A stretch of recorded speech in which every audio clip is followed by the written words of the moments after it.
Dear children, welcome to the 7th session on 8th class 5th unit education and career. Today we are going to see the vocabulary part of the unit. So to begin with, let's learn some of the words which are related to interest. So before we start the vocabulary, I would like to tell you the meaning of the word vocabulary. Vocabulary means the word study. So what sort of meaning we get for the particular word in various contexts, or the form of the word, and so on. Now first let us see the first section. You may find it in your textbook also. So turn to this page or just watch it as I am explaining.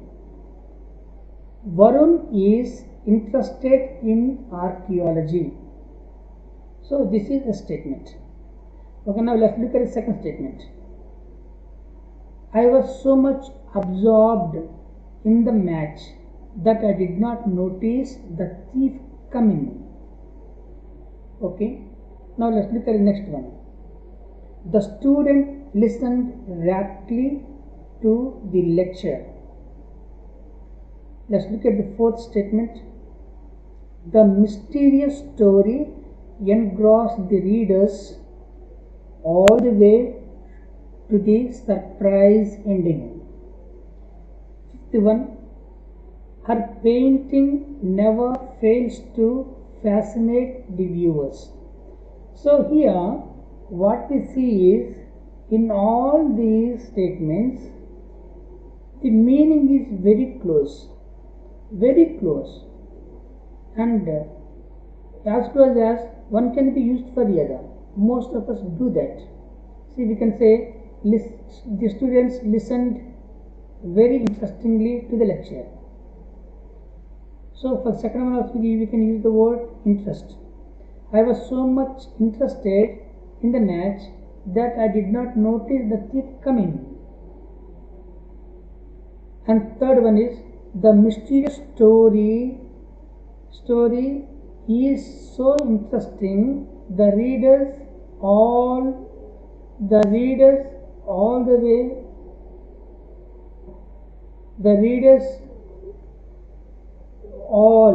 way surface to the ending.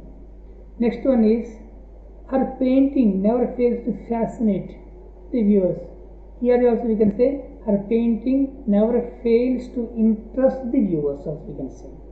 So the interest can be used in various contexts, but it has got a very narrow difference. Let us see what narrow difference we are going to get in the next slide. So here you see, children, the word interest is same, but the meanings are different. The way we use that meaning is different. See, something that excites us to do, something that is in which we are completely involved, to something that we pay an undivided attention. So much interested that we forget our own self. So now here what we have to do is, now let's follow the instructions.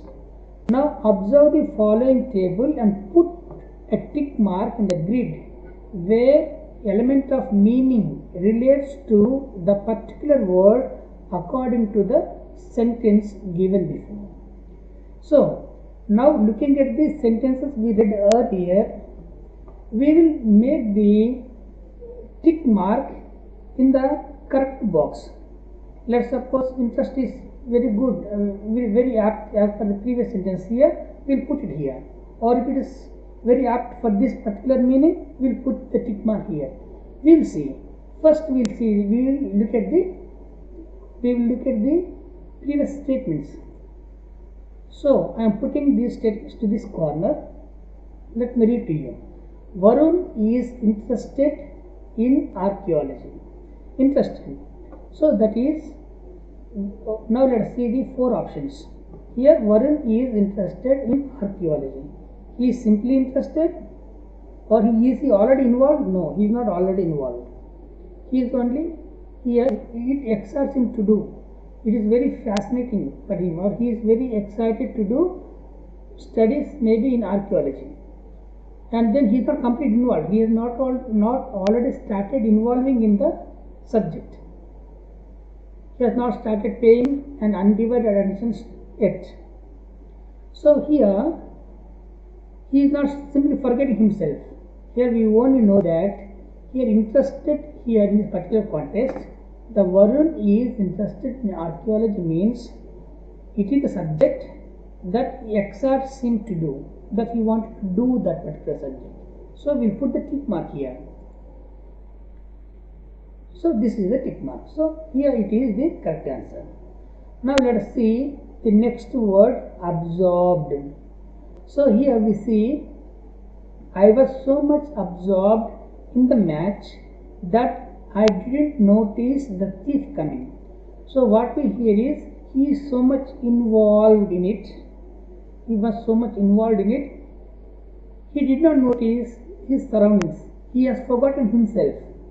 So he is completely involved. Okay, that's right. He is paying an undivided attention. Of course, this is also right. But moreover, he did not notice the thief coming inside.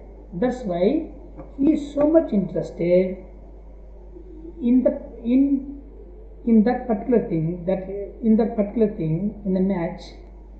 He took no notice of the thief coming inside. That means he has forgotten himself. That's why the correct answer would be, he was so interested. Absorbed means he was so much interested in one thing that you forget yourself. So you do not know what is happening to you or what is happening in and around you. Now let us look at the third one. The students listened raptly to the lecture. So here students are very raptly they are listening to the lecture. So here it's not simply that something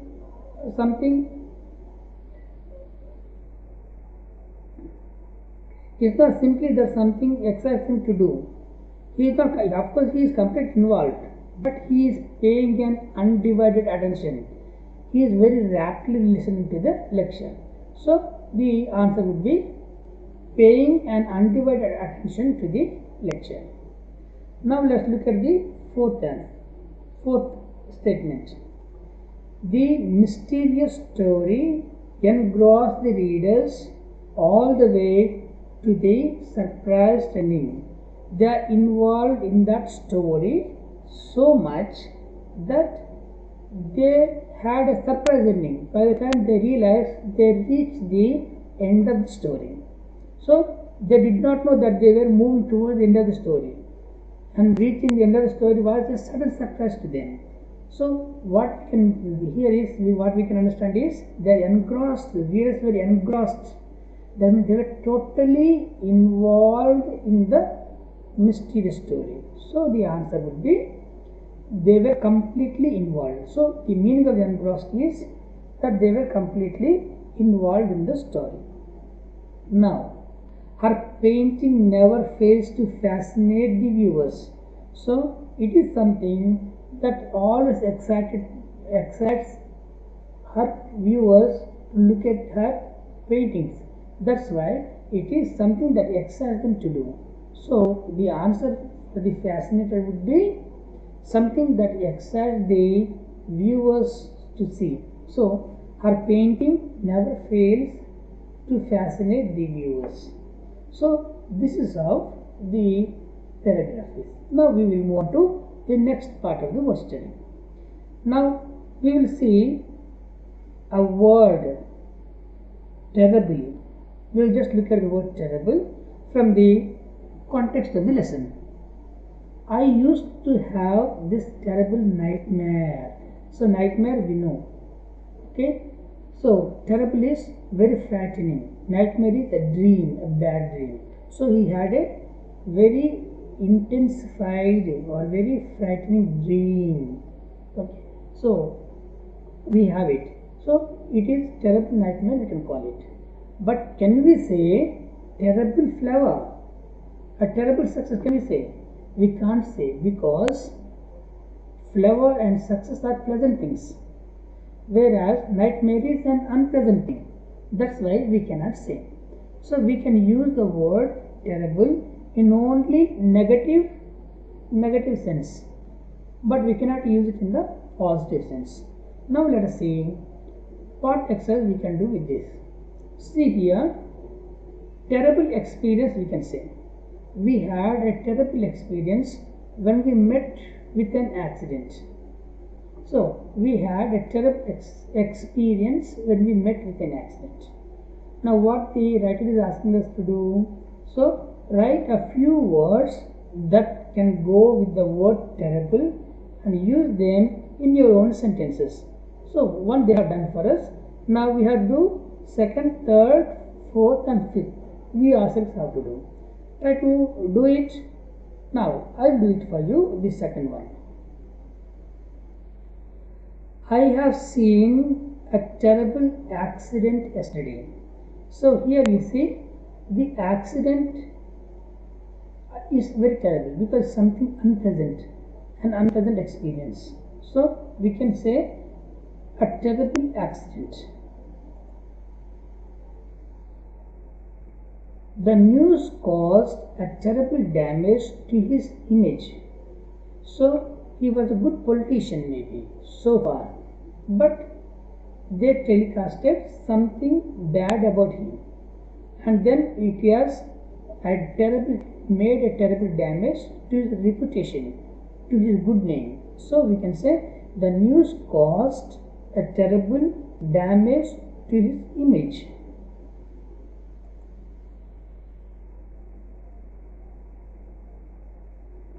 Third one, we experienced a terrible weather in a desert when we lost our way. So these people, when they were lost in a desert, maybe they had spent a day or so. At the time they experienced a terrible weather, very unpleasant weather, where they could not survive properly. So he says we experienced a terrible weather in a desert when we lost our way.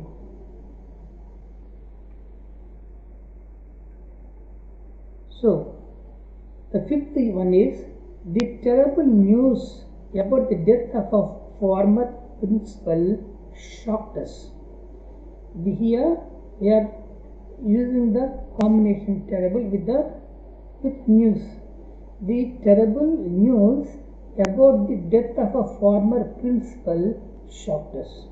So this is how we have given, using the word terrible, the adjective terrible, we have given the combination with the noun. So this is terrible is an adjective and accident is a noun. Similarly, terrible in the third sentence, terrible is an adjective, damage is noun.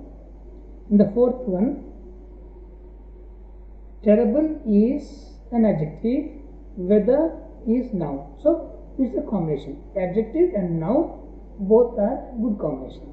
Similarly, in the fifth one, terrible is an adjective and news is noun. So here we see another possible word combination they are asking us to make. That is, look at the following words and write possible word combinations. So I told you in the previous slide, let's suppose ugly is an adjective, there should be a noun for its combination. So what we can do? So before we write the combinations of the word ugly, we will see the meaning. So meaning of the word ugly is very unpleasant or repulsive, especially in appearance.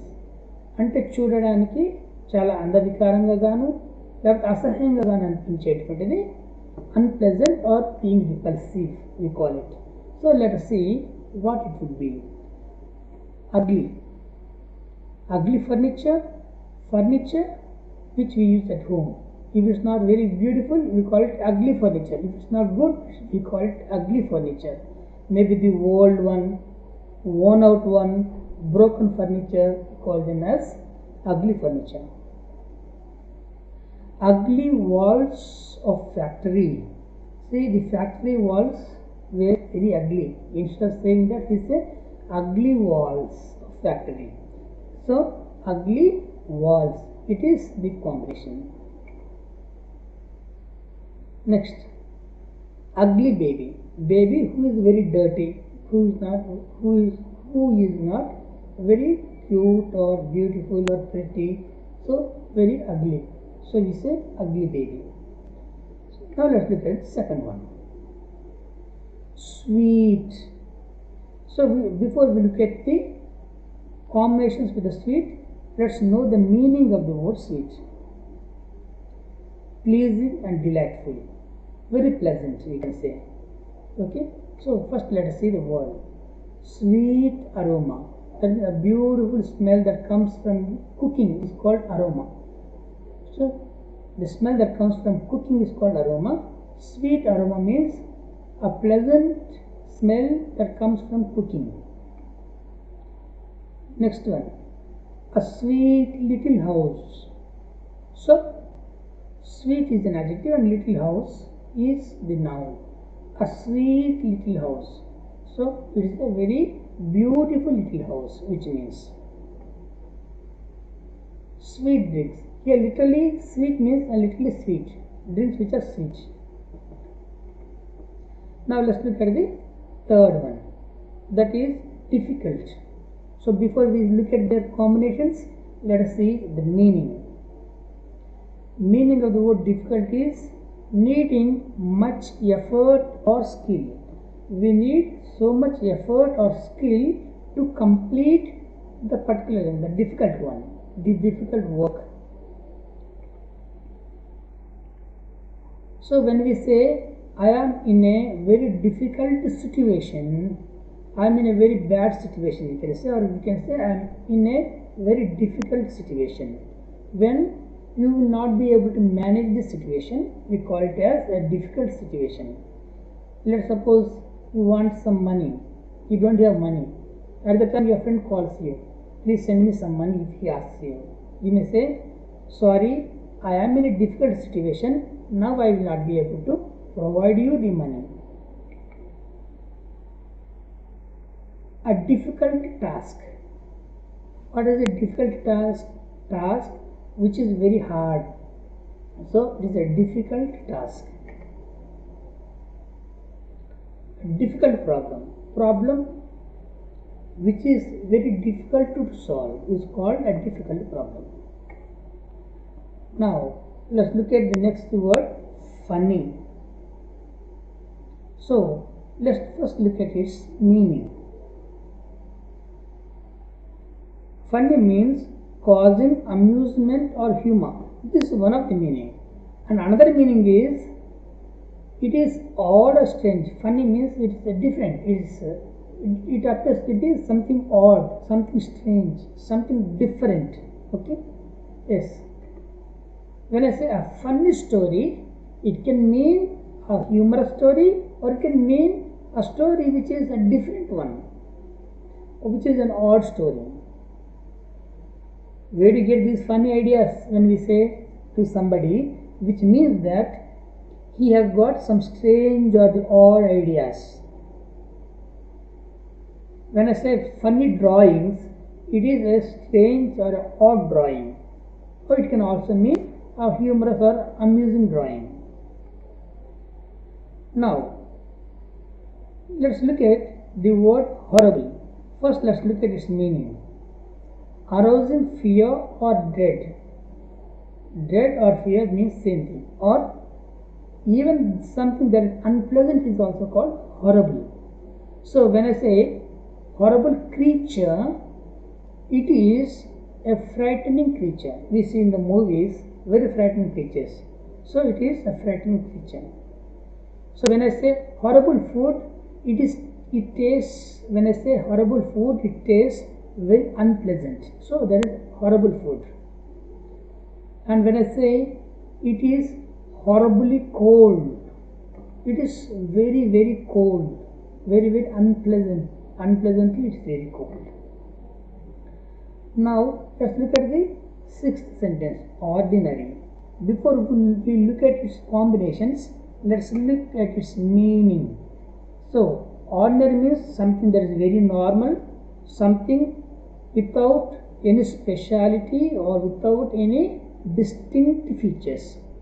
Okay, with no special or distinct features. So it happens as every day as it happens. So if there is it's a common, we call it also common. The meaning of ordinary is common. It's a very common face. Is an ordinary person. Okay, and so on. Some we say ordinary people. Ordinary people are those whom we see regularly. Very ordinary people, not big shots, not VIPs. Very ordinary people. So if something happens very ordinarily, very normally, without any special thing, we call it as an ordinary incident. So when we speak about some great people, we say he has led a very, very ordinary life. Okay, for example, when we speak of Abdul Kalam has led a very ordinary life. Okay, so these are the possible combinations. Now we will look at the next one, next word, the board. Board is, okay, so though the word board is same, it has got many different meanings. So now we will see there are some, for this word board, there are some explanations here. So based on these meanings, we will look at what it actually means. What it actually means, we will see. See here, a piece of wood, they say. So let us see what would be the actually. Let's see one example for this. A piece of wood, a chopping board. When you are cutting the vegetables at home, you have got a small piece of wood on which you cut the vegetables. We call it as a chopping board. A small piece of wood where you chop, where you cut the vegetables. We call that wood as the chopping board. So it's a small piece of wood. Next one is a group of decision making people in an organization or institution. So a group of people who make the decisions, we call them as board of directors. Excuse me. We call them as a board of directors. Next we see an organization. An organization is also called as board. Here we see board of secondary education or intermediate board, board of intermediate. These two are the organizations. Okay, so we call, though they are organizations, we call them as boards. So they are boards. Next one is stage in a theatre. You see, it is displayed on the board, which means it is displayed in the theatre.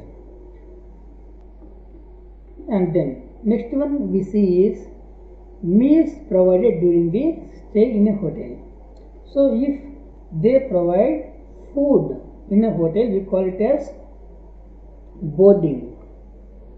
So we must have seen the boards such as we provide boarding and lodging. That means they provide us the provision for us to stay in that hotel, as well as they also provide us the food. Sometimes they say we provide only lodging. That means they are allowed to stay inside, but they don't provide them food. But here when they say we provide boarding and lodging, they provide both food and also the place to stay there. So finally we have got here a same word which is used in various contexts with different meanings it is used. Now first I will read it to you, then we will identify its right meaning. Last Sunday I attended Lahari's birthday party. All her family members and friends were present there. In the beginning of the party, Lahari's father presented Mrs. Mrunalini Gupta, the world #1 Kathak artist at present. Mrs. Gupta did present a scintillating show. I enjoyed the party a lot. At the end, I gave Lahari a marvelous present. See, the word present is used 5 times, but each time it is used with a different meaning. Now what we have to do is, we have to identify the meaning, the actual meaning in various contexts. Now let's look at the first one. All her family members and friends were present there. What is the meaning of present here? It is to stay there.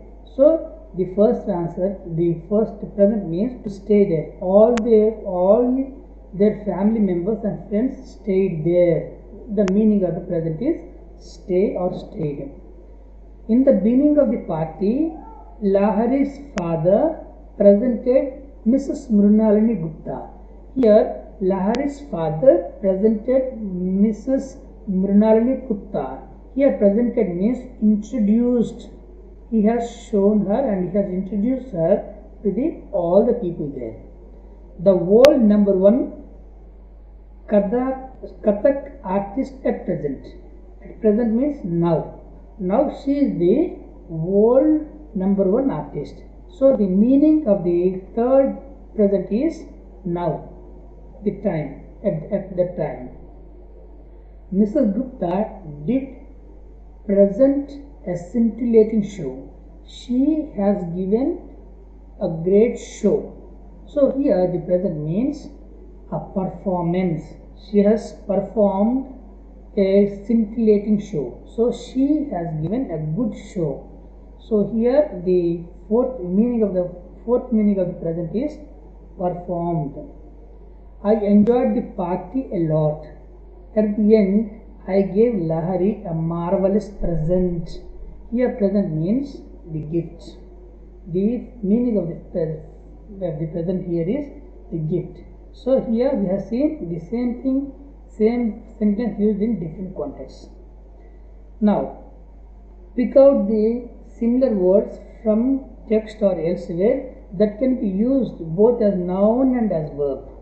So here I have given you 2 words. The meaning of the word is same. The same word, one is used as verb and another one is used as noun. So one is conduct, another one is conduct.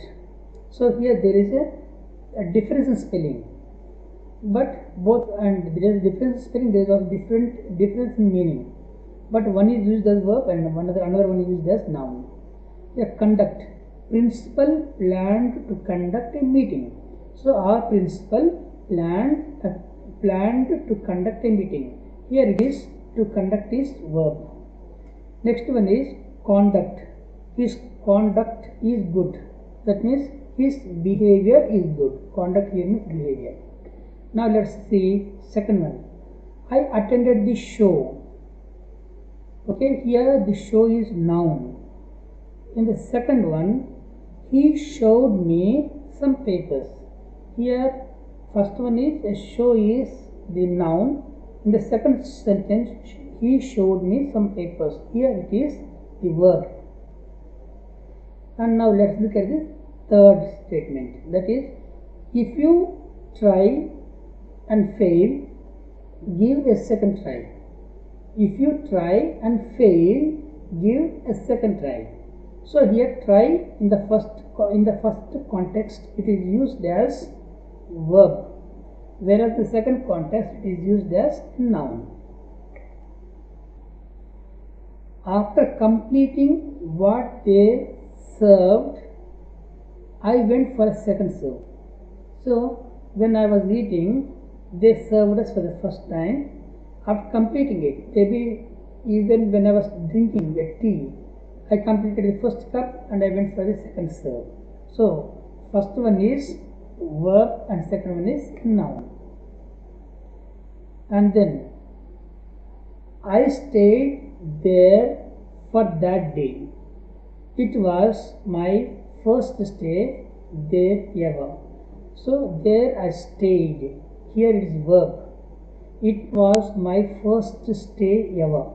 So my first stay ever. In the second context, it is used as the noun. So first one is the verb and second sentence it is used as the noun. So with the children, we will end this one. Thank you very much, children.